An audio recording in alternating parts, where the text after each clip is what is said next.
أعوذ بالله من الشيطان الرجيم. بسم الله الرحمن الرحيم. الحمد لله رب العالمين. الصلاة والسلام على سيدنا محمد الرسول الأمين وعلى آله وأصحابه أجمعين. اللهم رب اشرح لنا صدورنا ويسر لنا أمورنا واحلل عقدة من ألسنتنا تفقهوا أقوالنا. اللهم إنا نعوذ بك من علم لا ينفع ومن قلب لا يخشع ومن نفس لا تشبع ومن دعوة لا يستجاب لها. قال الله تعالى في القرآن العظيم: أعوذ بالله من الشيطان الرجيم. يا أيها الذين آمنوا اتقوا الله حق تقاته ولا تموتن إلا وأنتم مسلمون. صدق الله العظيم. ثم قال النبي صلى الله عليه وسلم: من خرج في طلب العلم وهو في سبيل الله حتى يرجع، أو كما قال النبي صلى الله عليه وسلم. Yang saya muliakan Tuan Imam Masjid Al-Bukhari Hafizahullah, dan yang saya muliakan ahli jawatan kuasa, para asatidz wal ustadzat, a'azzakumullahu jami'an, serta yang saya hormati tuan-tuan dan puan-puan muslimin dan muslimat rahimakumullahu ta'ala jami'an. Alhamdulillah, puji syukur kita panjatkan kehadirat Allah subhanahu wa ta'ala, yang mana pada malam hari ini kita masih lagi diberi peluang serta kesempatan oleh Allah subhanahu wa ta'ala untuk bersama-sama dapat hadir dan berkumpul di rumahnya yang mulia ini, khususnya melaksanakan salat fardu maghrib secara berjamaah. Dan marilah kita memohon, berdoa serta bermunajat kepada Allah agar setiap ibadah yang kita kerjakan, terutamanya salat fardu maghrib yang baru sahaja ditunaikan, ianya mendapat taufik serta diterima oleh Allah subhanahu wa ta'ala. Amin, amin, ya rabbal alamin. Tuan-tuan yang dirahmati Allah, insyaAllah pada malam hari ini kita akan teruskan kepada wasiat yang berikutnya, yaitu wasiat Rasulullah SAW untuk seluruh umatnya, yang mana wasiat kali ini membicarakan tentang dua perkara yang sangat penting. Perkara yang pertama adalah iyadat al-marid, melawat dan menjenguk orang yang sakit. Yang kedua, ittiba'u al-janaiz atau al-jinazah, yaitu mengunjung serta menghantar jenazah. Dalam satu hadis yang diriwayatkan oleh Abu Sa'id Al-Khudri radhiyallahu anhu, anna Rasulullah sallallahu alaihi wasallam, bahwa Rasulullah sallallahu alaihi wasallam bersabda, "Udu al-marid." Wahai umatku, kata Rasulullah, lawatlah, jenguklah siapa? Al-marid, orang yang sakit.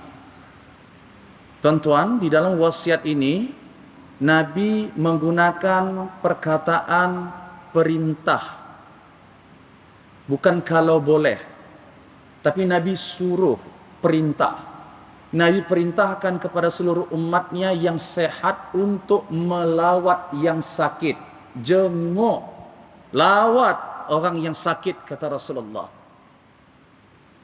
Yang kedua, wattabi'u al-janaiz, kamu kunjungi dan hantar jenazah itu bagi yang memang tidak dilarang, khususnya lelaki. Dua perkara yang Nabi pesan kepada umatnya ini, yang pada akhirnya atau natijah yang didapat daripada dua perkara ini apa dia? Tudzakirukum al-akhirah, bahwa melawat, menjenguk orang yang sakit serta menghantar dan mengunjung orang yang meninggal dunia, dua perkara ini akan dapat mengingatkan engkau, menyedarkan engkau tentang akhirat. Daripada hadis ini dapat kita fahami bahwa hal yang paling utama yang dinakkan oleh Nabi kepada umatnya adalah agar umatnya ini mengutamakan perkara akhirat daripada dunia. Sebab tu everything, semua ayat Al-Quran dan juga hadis Rasulullah berbicara tentang apa saja. Tujuan utamanya adalah untuk mengingatkan manusia akan hal akhirat. Tapi sayangnya tuan-tuan dirahmati Allah, baru sahaja berlalu bulan Ramadan. Mudah-mudahan jangan sampai hanya bulan Ramadanlah sahaja kita beramal. Jangan hanya pada bulan Ramadan saja kita menjadi hamba Allah.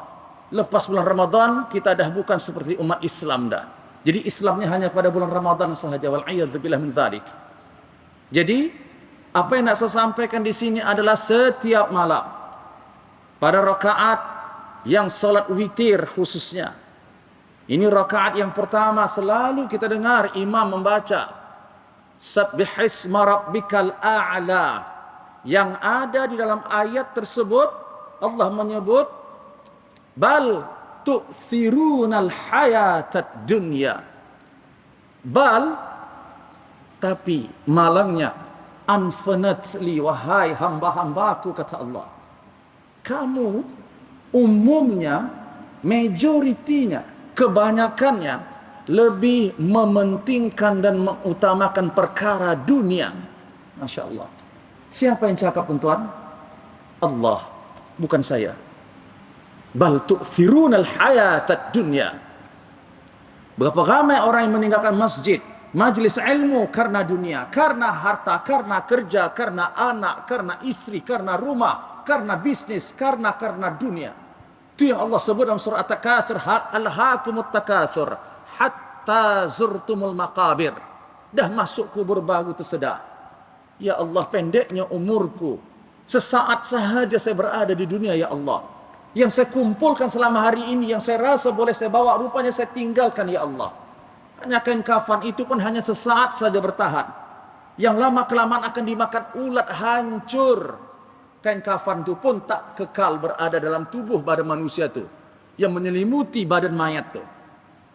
Jadi Rasulullah ingatkan wasiat ini kepada umatnya. Salah satu tujuan utamanya, salah satu pengajaran yang Nabi nak kita ambil daripada melawat orang yang sakit dan menghantar serta mengunjung orang yang meninggal dunia adalah untuk mengingatkan kita kepada hal-hal akhirat, berkenaan dengan hari akhirat.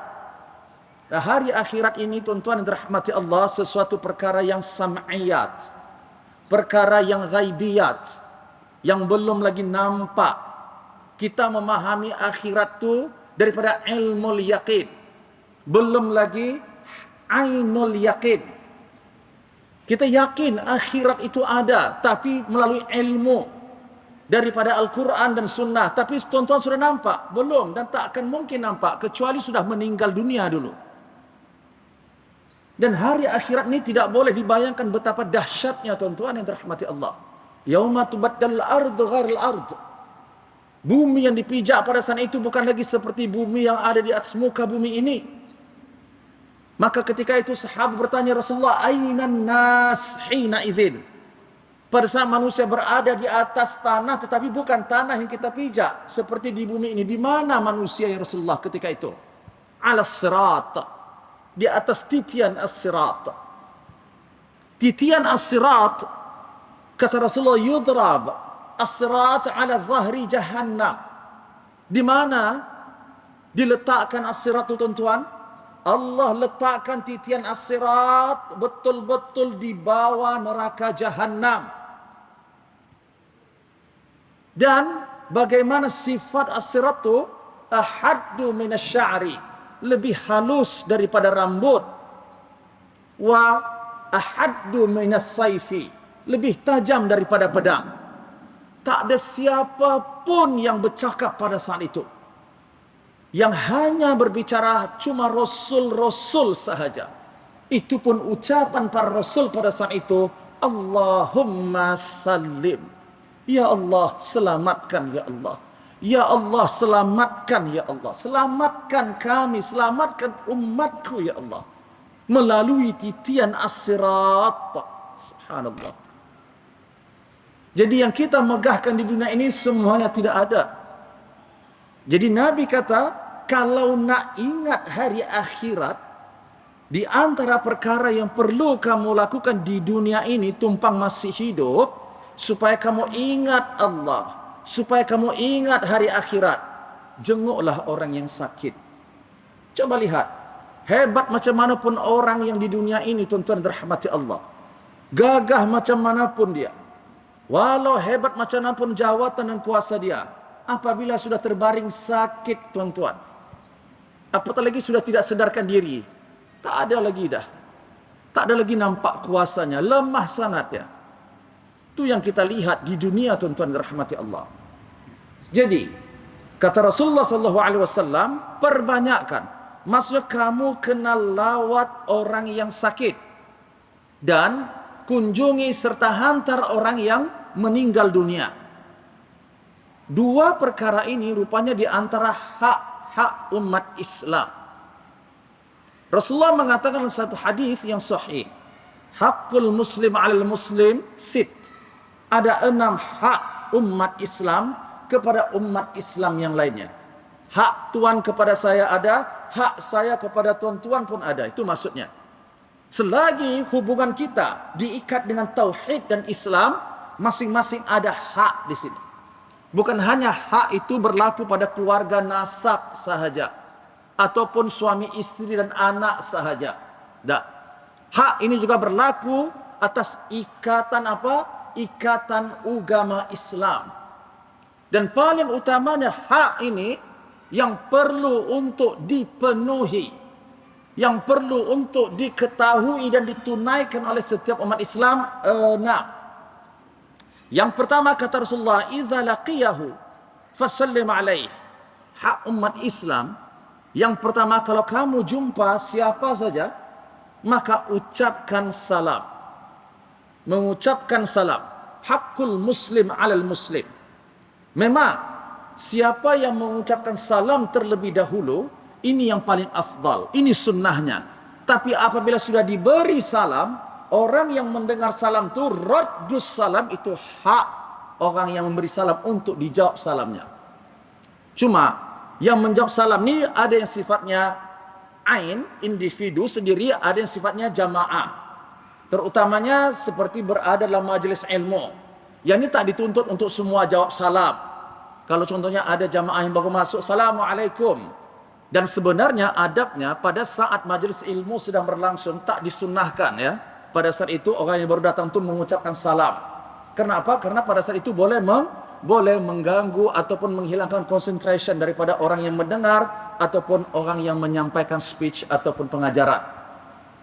Jadi tuan-tuan dirahmati Allah, hak muslim yang pertama kata Rasulullah adalah apabila kita mengucapkan salam ataupun ada orang yang mengucapkan salam kepada kita, jawab salam tu hak, tuan-tuan. Perasaan tak kadang-kadang di dunia ini ada manusia yang sombong. Kadang-kadang kita pergi ke satu jabatan, mohon maaf kita tidak mention mana-mana jabatan, tapi kadang-kadang dia ada di satu tempat.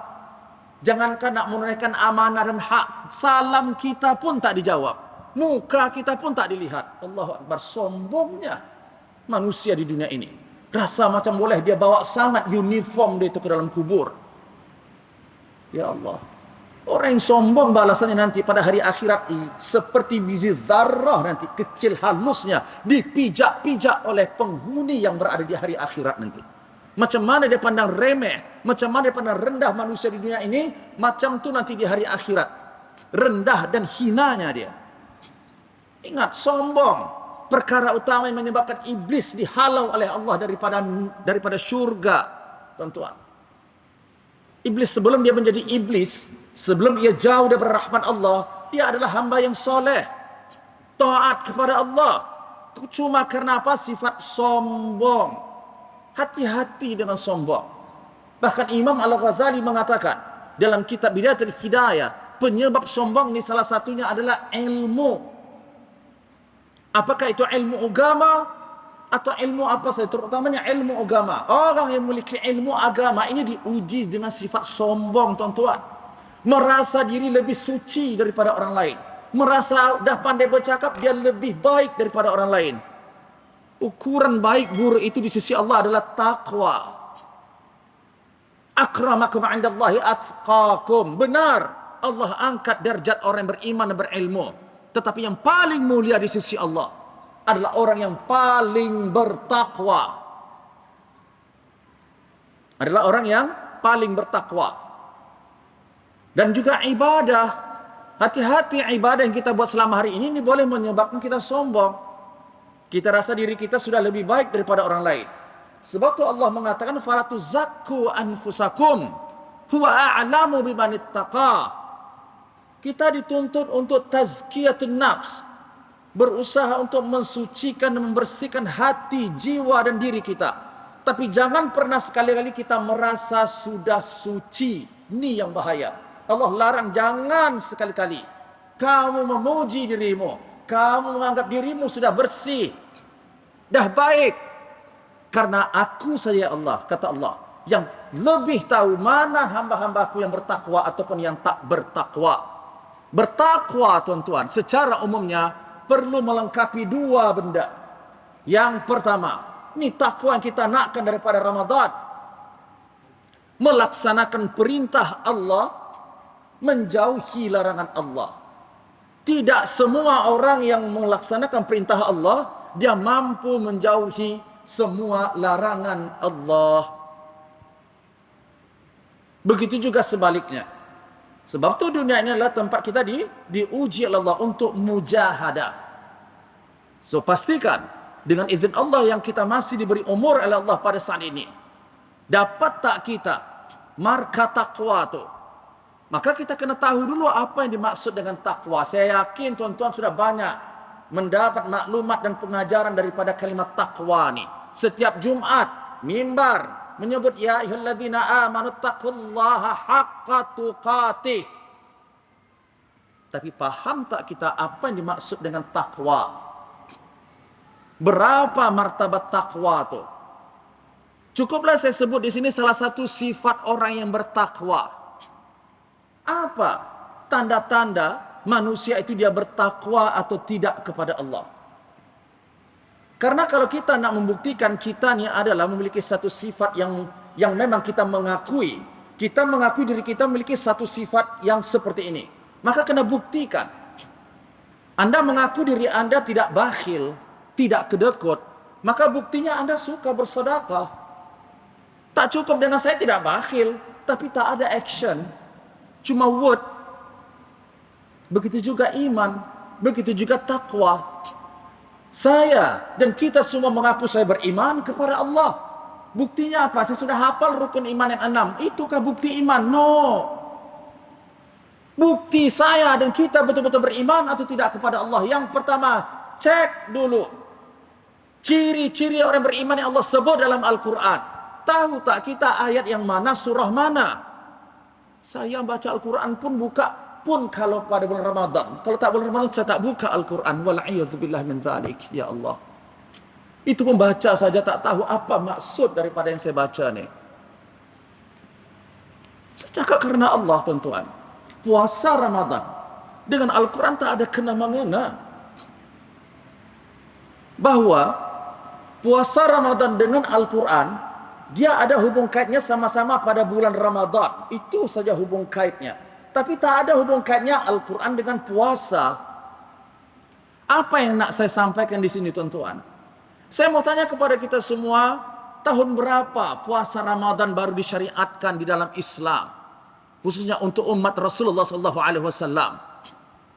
Fi sana ats-tsaniyah ba'da al-hijrah. Tahun kedua selepas hijrahnya Rasulullah ke Madinah. Soalan saya, sebelum Nabi berada di Madinah 2 tahun, Nabi berada di mana, tuan-tuan? Di Mekah. Berapa tahun Nabi di Mekah, tuan-tuan? 13 tahun. Jadi 13 tahun itu Nabi tak baca Al-Quran. Tunggu tahun kedua hijrah baru buka Al-Quran. La haula wala quwata illa billah. Bukankah wahyu yang pertama sekali turun kepada Rasulullah itu Iqra? Belum lagi difardukan puasa, Al-Quran sudah diturunkan oleh Allah kepada Rasulullah. 13 tahun. Selepas 15 tahun kenabian Rasulullah baru diturunkan, baru disyariatkan puasa Ramadan. Saya cuma nak sampaikan di sini bahwa jangan kita tempada mindset kita baca Al-Quran itu kalau pada saat saya berpuasa sahaja. Benar, kalau kita berpuasa baca Al-Quran lagi bagus. Tapi tak ada kena-mengena puasa Ramadan dengan Al-Quran. Benar turunnya Al-Quran pada bulan Ramadan. Puasa itu disyariatkan khususnya yang fardu pada bulan Ramadan. Tapi jangan katakan saya baca Al-Quran kalau datang bulan Ramadan. Ketika saya berpuasa pada bulan Ramadan. Ini sudah salah. Maksudnya tuan-tuan, apabila ayat yang diturunkan oleh Allah selepas hijrah, ini namanya surah tu Madaniyah. Surah yang Allah turunkan sebelum hijrah, itu namanya Makkiyah. Dan Makkiyah ini tuan-tuan, surah ini umumnya mengandungi makna pengajaran atau pesan, message daripada Allah berkenaan dengan akidah dan akhlak. Jadi saya nak menyeru untuk diri saya dan kita semua, mudah-mudahan 1 bulan Ramadan yang baru berlalu yang kita baca Al-Quran tu, mudah-mudahan boleh menjadikan kita ini manusia berakhlak mulia dan memiliki akidah yang sahihah. Kenapa? Akhlak, apa kena mengenanya dengan Al-Quran? Ketika Aisyah radhiyallahu anha ditanya kaifa kana khuluqun Nabi sallallahu alaihi wasallam, wahai ummul mukminin, bagaimana akhlak Rasulullah sallallahu alaihi wasallam? Maka Aisyah mengatakan, alam taqra al-Quran al-Karim, kamu tak baca Quran kah? Saya baca Al-Quran. Kana khuluqu an-Nabi sallallahu alaihi wasallam al-Quran al-azim. Nak tahu bagaimana akhlak Nabi? 30 juzuk dalam ayat Al-Quran itulah akhlak Rasulullah sallallahu alaihi wasallam. So kembali kepada thamarat ataupun natijah daripada takwa yang kita nakkan daripada puasa Ramadan. Salah satunya orang yang bertakwa itu sifatnya adalah memiliki akhlak yang mulia. Akhlak yang mulia itu dasarnya daripada Al-Quran dan juga sunnah Rasulullah. Cek betul tidak akhlak kita seperti mana yang Allah suruh dalam Al-Quran, seperti mana Nabi seru di dalam sunnahnya. Kalau iya, alhamdulillah. Cek juga tadi, betul tak kita orang beriman? Maka salah satu sifat orang beriman itu bagaimana ciri-cirinya? Tengok dalam surah Al-Mu'minun ada 6 dalam 10 ya, ada 10 tanda-tanda dan ciri-ciri orang beriman Allah sebut dalam surah Al-Mu'minun. Ada tak salah satu 10 ni? Jangan kata 10 dulu, salah satunya dulu. Qad aflahal mu'minun alladzina hum fi salatihim khashi'un.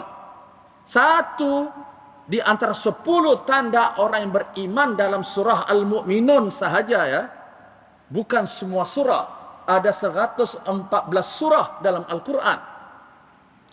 Dalam satu surah Al-Mu'minun saja ada 10 tanda orang beriman. Salah satunya, mereka adalah orang yang khusyuk di dalam solat. Cek, betul tak khusyuk solat kita?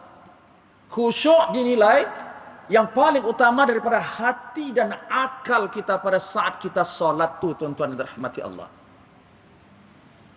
Bagaimana kita menjalankan solat selama hari ini? Ada tak kita rasa sebelum solat tu sudah rasa tak khusyuk tu? Khusyuk maknanya kita khudu' wa dhul baina yadai allamil ghuyub. Kita menundukkan, kita merendahkan, menghinakan, mengakui lemahnya kita di hadapan Allah. Itu salah satu maksud khusyuk. Tapi masalahnya ketika azan berkumandang, hayya 'alas salah, hayya 'alal falah. Dia ketika baca, dengar bila sebut Allahu Akbar, Allahu Akbar, dia baca Allahu Akbar, Allahu Akbar. Tapi perasan tak pada saat hayya 'alas salah dan hayya 'alal falah kita sebut apa tuan-tuan? La haula wala quwata illa billah. Nak tahu tidak maksudnya, hikmahnya kenapa? Tuan-tuan tahu kalau saya tanya apa makna la haula wala quwata illa billah. Tapi hikmahnya kenapa dua perkara ini pada saat hayya 'alas salah dan hayya 'alal falah sahaja kita sebut la haula wala quwata illa billah. Allah nak bagi tahu kepada kita, Rasulullah nak bagi tahu kepada kita, syariat nak bagi tahu kepada kita betapa lemahnya manusia ini. Jangankan nak berjaya, nak menunaikan solat pun kita tiada upaya tuan-tuan. Demi Allah saya katakan. Hayya 'alas salah, kata Bilal. La haula wala quwata illa. Maknanya ya Allah, kalau bukan Engkau yang memberikan kekuatan dan pertolongan kepadaku terhadap hati dan diriku, jiwaku ya Allah, mustahil saya dapat menunaikan solat ya Allah. Mustahil saya dapat melakukan sujud kepadamu ya Allah. Tapi bersyukur tak manusia kepada Allah? Solat selepas solat saja kita tak bersyukur kepada Allah. Apatah lagi dapat nikmat yang lain lagi lalu lupa kepada Allah. Lepas beribadah sahaja kita lupa bersyukur kepada Allah. Yang mana Allah tolong kita beribadah. Kalau Allah tak tolong, na'udzubillah, tak tahu kita tuan-tuan. Seperti malam yang gelap, tak ada mata, tidak ada bintang, tak ada bulan, tak ada cahaya. Meraba tak tahu. Mana yang baik, mana yang buruk. Ada tak kita ucapkan Alhamdulillah, bersyukur kepada Allah, zahir dan batin. Ini bersyukur bukan hanya pada saat kita mendapat nikmat secara duniawi saja. Yang paling utama bersyukur ketika kita dapat melakukan ibadah, dapat mendekatkan diri kepada Allah, karena ini tidak ada nilainya dibandingkan dengan dunia tuan-tuan. Demi Allah saya katakan, 2 rakaat salat sunnah fajar sahaja dapat kita lakukan setiap hari sebelum subuh tu, qabliyah subuh tu, sunnah fajar tu. Kebaikannya kata Rasulullah, rakaat al-fajri khairum minad dunya wa ma fiha. Lebih baik 2 rakaat daripada dunia dan isi sekali. Saya mau tanya, ibu, ayah, anak, diri kita di dunia tak tuan-tuan? 2 rakaat lebih baik lagi. Jangankan harta yang tidak ada akal, yang tidak taklif, yang berakal jauh lebih lagi bernilai 2 rakaat sunnah fajar. Bagaimana salat fardu fajarnya? Masya Allah. Bersyukur tak kita? Bersyukur. Allah akan tambah nikmat itu tadi. Jadi tuan-tuan yang dirahmati Allah, kembali kepada wasiat Rasulullah tadi, bahwa menjenguk orang yang sakit dan menghantar serta mengunjung orang yang meninggal, ini dapat mengingatkan kamu kepada perkara akhirat. Dan kedua perkara ini rupanya termasuk di dalam hak umat Islam. Yang mana tadi Nabi kata ada 6 hak umat Islam. Yang pertama, kalau ada orang yang beri salam kepadamu, hak orang yang beri salam itu untuk engkau jawab salamnya. Raddus salam. Ini hak tuan-tuan. Sombong sangat-sangat manusia di dunia ini. Bicara masalah agama, bicara masalah ibadah, tapi jawab salam pun tak boleh. Assalamualaikum, assalamualaikum, tak jawab salam. Subhanallah. Yang kedua, wa idza da'aka fa'ajibhu. Ini yang kedua, hak umat Islam kalau dia jemput, dia panggil kita, khususnya kenduri, kena datang. Fa'ajibhu. Penuhi jemputannya. Dan tentunya saya ingin ingatkan diri saya dan kita semua tentang bab walimah ya tuan-tuan. Ini khususnya ketika kita menyediakan hidangan. Menyediakan hidangan kepada tetamu. Saya tidak kondem dan saya tidak mengkritik, saya cuma ingin memperbetulkan diri saya dan kita semua agar jangan sampai majlis kita tu dicabut keberkatannya. Tuan-tuan nak bagi orang, panggil orang kenduri, kan nak berkah, itu maksudnya majlis itu. Tapi jangan sampai terbalik, berkah itu ditarik oleh Allah. Apa penyebabnya berkah tadi ditarik? Bahkan seburuk-buruk makanan kenduri, kalau kita membeza-bezakan makanan kenduri tadi, orang yang kaya dengan orang yang miskin, rujuklah dalam hadis Rasulullah SAW. Ini ada pembahasannya, insya-Allah nanti saya akan ulas dalam bab walimah ni. Macam mana hukumnya kita beza-bezakan, ini untuk yang VVIP, ini yang untuk ini yang untuk ini. Tolong rujuk balik hukum syaraknya. Walaupun ulama berbeza pendapat, tapi kita ambil yang paling ahwat, yang paling selamat. Kecuali kalau memang ada hal-hal tertentu. Contohnya yang kita asingkan tadi memang tamu daripada jauh.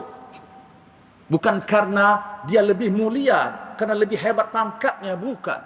Hati-hati dalam bab memberi makan orang kenduri pun kena jaga, tuan-tuan. Sebab makan itu boleh ditarik keberkatan oleh Allah. Bahkan seburuk-buruk walimah makan kenduri itu. Mereka yang mengasing-asingkan. Apalagi ya mengasingkan itu, ini untuk orang kaya, ini untuk gelaran ini untuk gelar ini. Masya Allah. Coba rujuk dalam mazhab Syafi'i. Bagaimana pembicaraan ulama tentang ni, bab walimah ni. Saya yakin tuan-tuan sudah belajar sebelum ini. Tapi amalkan. Ya, kita praktiskan benda tu. Selagi kita boleh buat sama-sama, jangan ada perbedaan di situ. Kecuali kalau dalam hal-hal tertentu saja saya katakan tadi. Karena hukum pengecualian ini berbeza. Dia ada hukum pengecualian. Baik, kalau dijemput, kena hadir. Maknanya kalau tidak ada apa-apa halangan, kita kena datang. Jadi kalau saya berpuasa, dijemput orang kenduri, bagaimana? Maka Anda kena bagi tahu kepada orang kenduri itu, Anda datang. Karena begini tuan-tuan, perlu kita luruskan lagi, datang ke tempat kenduri, bukan maksudnya wajib makan ya tuan-tuan. Makan satu cerita, memenuhi jemputan satu hal yang berbeza tuan-tuan. Islam menyeru untuk memenuhi jemputan. Nabi bukan suruh kalau dijemput kena makan, bukan itu disuruh oleh Nabi. Kalau dijemput kena hadir. Jaga hati orang yang jemput tu. Dan yang menjemput juga nih adabnya. Memanglah saat ini sudah canggih, semua boleh pakai WhatsApp. Lah ni tak ada lagi dah jemput-jemput pergi datang ke rumah orang. WhatsApp saja, jangan lupa datang forward. Ini adab tuan-tuan. Saya mau tanya, kalau tuan-tuan dibuat seperti itu, tuan-tuan rasa macam mana? Ya Allah. Tiba-tiba besan tuan-tuan, lupa nak kenduri dah, mesej macam tu. Sepatah habuk tak cakap apa. Ini betul kan ni orang jemput ke apa ni? Masya Allah. Jangan sampai teknologi ni tadi menjadikan kita manusia yang tidak ada akhlak, tidak ada adab. Gunakan teknologi itu untuk kebaikan, bukan untuk perkara yang negatif. Selagi kita boleh jemput orang itu direct ke rumahnya, kenapa perlu dengan message? Karena kita pun kalau ditempatkan seperti itu, kita nak orang itu direct ke depan kita, betul tak tuan-tuan? Kalau saya tanya kepada tuan-tuan, lebih suka tuan-tuan orang itu jemput ke rumah tuan-tuan kah, dia datang langsung atau dia telefon atau message saja?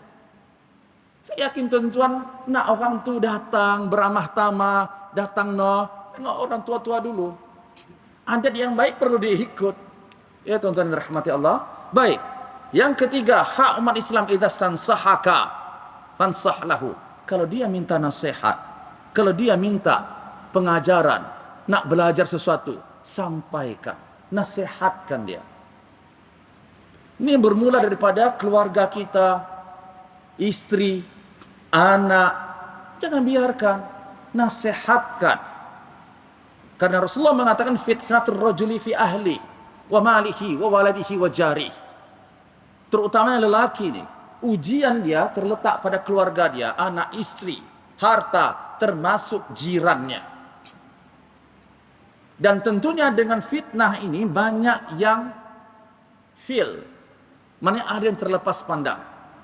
Ada yang mereka berdosa disebabkan ujian ini tadi, harta, anak, keluarga, termasuk jiran. Maka Nabi berikan solution, berikan satu jalan keluar untuk menghapus dosa disebabkan fitnah keluarga, jiran dan harta ni. Apa dia? Tukaffiruha as-salah. Banyakkan salat, was-saum, berpuasa, wal amru bil ma'ruf wan nahyu 'anil munkar, nasihat, amar ma'ruf nahi munkar, dan was-sadaqah, bersedekah. Karena kita sebagai manusia pasti ada kekurangan tuan-tuan yang sebagai suami, sebagai ayah. Sudahkah betul-betul memenuhi hak dan kewajiban anda sebagai ayah dan suami? Kalau dicek satu persatu di list tuan-tuan, banyak kekurangan kita. Tak usah jauh-jauh dalam bab pembelajaran agama saja kepada anak istri kita. Ada berapa anak tuan-tuan? 4 orang. Istri lagi. Kalau istrinya 1, kalau istrinya 2 lain lagi. Betul tak? Sudah diajarkan semua tu bab agama, terutamanya bab Al-Quran, huruf Al-Quran tu. Ada masa ke tuan-tuan mengajarkannya? Ini saja tak lepas lagi ni. Hak anak ni. Jadi jangan kata kita rasa tak ada apa, dah saya sudah baik dah. No. Dalam keluarga pun masih lagi kita banyak berdosa kepada Allah. Itu yang Nabi kata, kullu ibni Adam khata'. Setiap anak Adam ni pasti ada melakukan kesalahan. Kalimat khata' dalam bahasa Arab ini beda dengan akhta'. Akhta' sesuatu yang tak disengaja. Tapi khata' dalam hadis ini, dosa, kesalahan yang dilakukan dengan sengaja, secara sedar. Wa khairul khata' at-tawwab. Sebaik-baik orang yang melakukan kesalahan terutamanya dengan sengaja, apa dia? Bertaubat dan kembali kepada Allah Subhanahu wa taala. Yang keempat, hak umat Islam, idza atasa hamidallah fashammithu. Kalau dia bersenaj mengucapkan alhamdulillah, maka doakan dia, yarhamukallah. Kalau lelaki, kalau perempuan, yarhamukillah. Tapi ini ada hukumnya. Bagaimana kalau dalam solat? Ini pernah saya sampaikan. Dalam solat, tiba-tiba jiran sebelah anda, saf anda, dia bersin, dia sebut alhamdulillah, buat solat dia tidak batal. Cuma orang yang di sebelah, jangan sebut yarhamukallah, solat dia batal. Dalam mazhab Syafi'i itu bercakap namanya. Karena solat itu hanya boleh baca Al-Quran, zikir dan doa. Yarhamukallah ini bercakap namanya. So bercakap membatalkan solat dalam mazhab Syafi'i. Jadi apa yang perlu saya lakukan? Ganti percakapan itu menjadi bentuk zikir atau doa. Bagaimana? Yarhamuhullah. Yarhamukallah maknanya semoga Allah ampunkan dosa kamu. Kita bercakap di hadapan dia. Ini maksudnya bercakap. Tapi yarhamuhullah, ya Allah, berikan rahmat kepadanya ya Allah. Jadi kalau anda sebut yarhamuhullah, tak batal. Tapi kalau yarhamukallah dengan sengaja, ya, dan ada ilmu dia buat, maka ini dapat membatalkan solatnya. Jadi ini cerita di luar solat. Kalau ada orang bersin, maka dia sebut alhamdulillah, kita baca yarhamukallah. Wa idza marida fa'uduhu. Yang kelima, hak umat Islam, kalau dia sakit, jenguk, lawat dia. Bukannya di sini Nabi kata kalau yang sakit itu adik-beradik sahaja. Kalau ada umat Islam yang kamu tahu dan kamu kenal atau tak kenal, tapi kamu tahu dia Islam, itu maksudnya. Udhu, lawat dia, jenguk dia. Dan tentunya menjenguk dan melawat orang sakit ini ada adabnya tuan-tuan. Ini yang akan kita bincang nih. Adab-adab orang yang menjenguk. Kadang-kadang orang yang menjenguk ini pun satu hal juga menjadikan orang yang dijenguk tadi lalai, lupa kepada Allah, lupa solat, yang dia pun tak solat, tak haba apa pun kepada orang yang sakit tadi, solat macam mana. Ini ada adab-adabnya. Jadi kalau dia sakit, jenguk. Jiran, kawan, umat Islam, itu maksudnya. Wa idza mata fattabi' janazatahu. Kalau dia meninggal dunia, maka kunjungi dan hantarkan jenazahnya. Ini 6 merupakan hak setiap umat Islam kepada umat Islam yang lainnya. Jadi tuan-tuan dirahmati Allah, wasiat Rasulullah tadi mengandungi 2 perkara. Yang pertama, Rasulullah menyeru untuk kita menjenguk orang yang sakit. Yang kedua adalah untuk kita mengantar serta mengunjung orang yang meninggal dunia. Tentunya hikmah, tentunya natijah yang dinakkan oleh Rasulullah SAW di sini apa? Daripada 2 perkara ini, yang pertama adalah untuk mengingatkan kita kepada hari akhirat. Dan ini juga mengingatkan kepada kita bahwa ramai sekali umat manusia ini yang lupa diri kepada akhirat. Lupa. Bahkan Nabi bersumpah, wallahi mal faqru akhsha alaikum. Demi Allah, bukan fakir, miskin yang aku takut berlaku kepadamu wahai umatku. Walakinni akhsha an tubsata alaikum ad-dunya. Yang aku takutkan adalah apabila kamu tergiur dengan dunia. Fatatanafasunaha. Kamu berlomba-lomba nak dapatkan dunia itu. Lupa hak Allah. Seperti mana umat terdahulu berlomba-lomba dapatkan dunia. Lupa diri kepada Allah. Fatuhlikuhum fa'ahlakakum. Yang mana dunia yang mereka perebutkan tersebut membinasakan mereka. Yang ini juga akan dapat membinasakan kamu wahai umatku, kata Rasulullah. Dunia. Bahkan Luqman Al-Hakim pernah berwasiat kepada anaknya, wahai anakku, ya bunayya, innad dunya bahrun amiq. Dunia ini sama persis sebiji seperti lautan yang begitu dalam. Seperti lautan Hindi. Bayangkan macam mana gelombangnya tuan-tuan, dalamnya. Sebenarnya kita berada di atas tu. Tentunya bagi mereka yang berakal, saya nak mengharungi lautan yang dalam tu, saya perlu ada transport dan juga alat untuk menyelamatkan saya mengharungi lautan yang dalam tu. Bukan calang-calang transport. Jadi ada 3 pesanan daripada Luqman Hakim kepada anaknya. Dunia ni seperti lautan yang dalam, nak. Ramai dah binasa umat terdahulu disebabkan dunia ni, termasuk juga umat akhir zaman ni. Ramai yang binasa disebabkan dunia. Ingat, dunia Allah ciptakan kepada makhluk, khususnya manusia, untuk kita diuji ya tuan-tuan. Kita bukan disuruh untuk menikmati. Gunakan dunia, tapi bukan itu sebagai tujuan utama.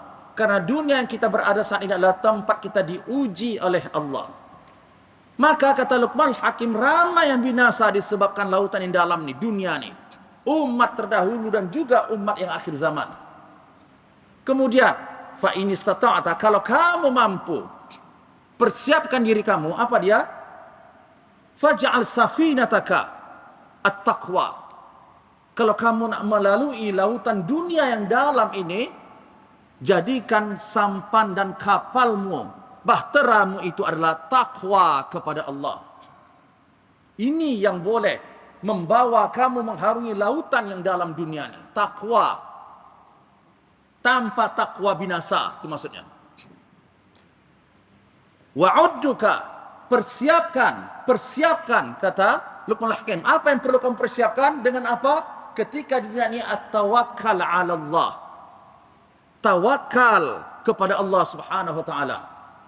Dan yang ketiga, wazaduka, persiapkan bekalan kamu ketika kamu mengharungi perjalanan tersebut dengan memperbanyak amalan soleh. 3. Inna jahta fabi rahmatillah. Kalau kamu berjaya di dunia ini menjadi orang yang bertakwa, orang yang tawakal kepada Allah dan melakukan amalan soleh, maka itu adalah rahmat daripada Allah. Allah yang tolong kamu. Fa illam tanju, tapi kalau kamu tak selamat di dunia ini, menjadi hamba yang bertakwa, menjadi hamba yang bertawakal kepada Allah, menjadi hamba yang melakukan amalan soleh, jangan salahkan siapa-siapa. Itu adalah disebabkan dosa dirimu sendiri, kata Luqmanul Hakim. So takwa tuan-tuan. Karena Allah mengatakan wa tazawwadu fa inna khairaz zad at-taqwa. Berbekallah kamu. Sebaik-baik bekal itu adalah takwa. Dan takwa tuan-tuan dirahmati Allah bermula daripada hati. Karena Nabi mengatakan at-taqwa hahuna. 3 kali Nabi isyaratkan takwa itu di hati kamu. Bukan di lidah dan di tangan kamu dulu, tapi di hati. Sebab pada hari akhirat kelak Allah mengatakan yaum la yanfa'u mal wala banun illa man atallaha biqalbin salim. Pada hari akhirat tak ada lagi guna dan manfaat harta, benda, anak, istri, suami, keluarga, tak ada. Yang bermanfaat dan berguna pada saat itu adalah mereka yang datang berjumpa kepada Allah dengan membawa hati yang selamat, hati yang bertakwa kepada Allah Subhanahu wa taala.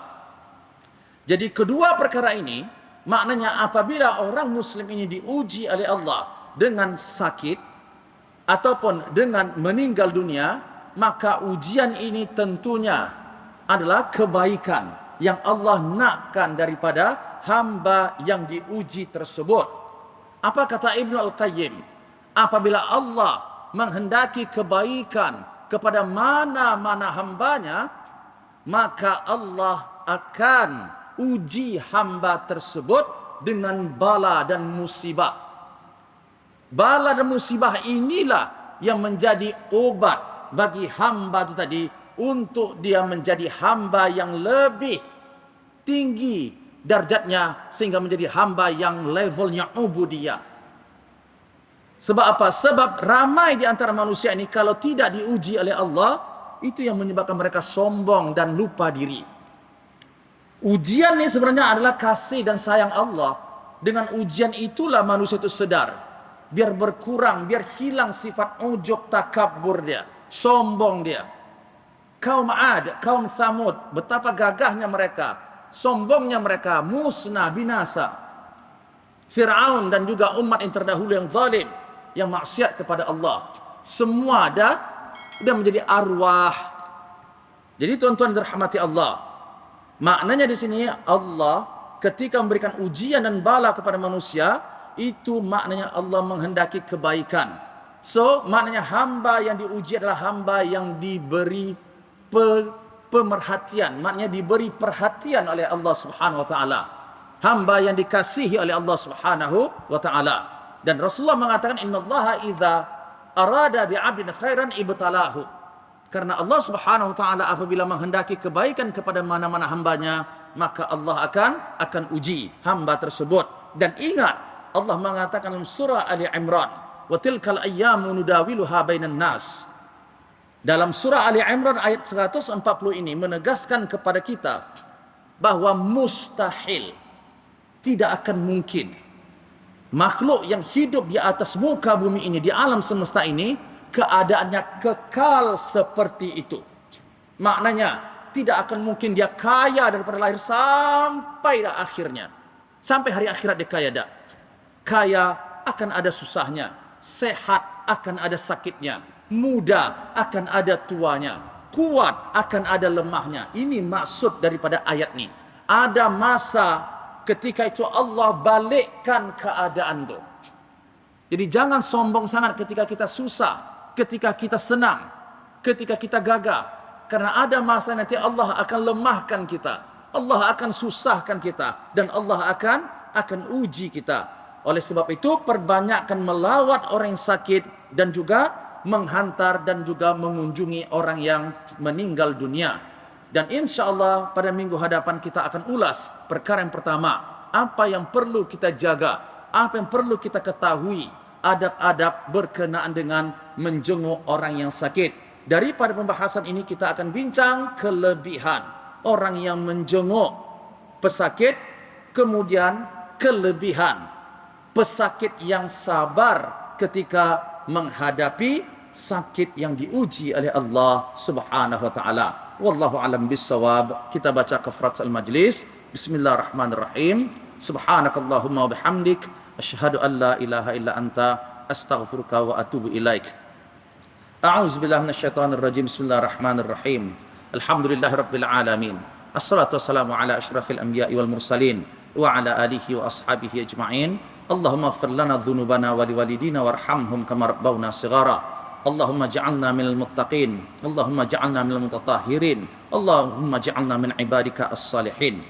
Allahumma tawaffana mu'minin wa muslimin wa ahyina mu'minin wa muslimin wa alhiqna bis salihin. Rabbana atina fid dunya hasanah wa fil akhirati hasanah wa qina adzabannar.